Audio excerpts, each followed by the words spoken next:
everyone, welcome back to another episode of Tech Helpline.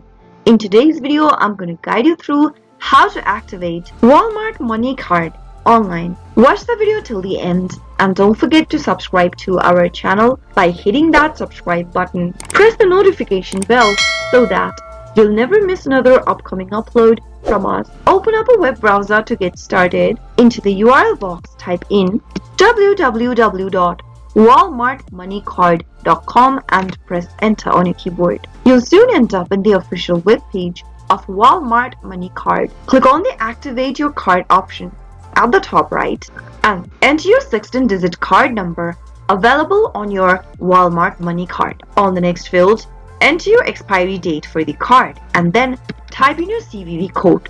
Finally, click on I'm not a robot, complete the CAPTCHA and click next. Follow the instructions till the end and you'll be able to activate your Walmart MoneyCard right away. That is how it can be done. I hope the tutorial was helpful to you. If it was, go ahead and give us a thumbs up. I'll soon be back with more videos like this. Thank you for watching.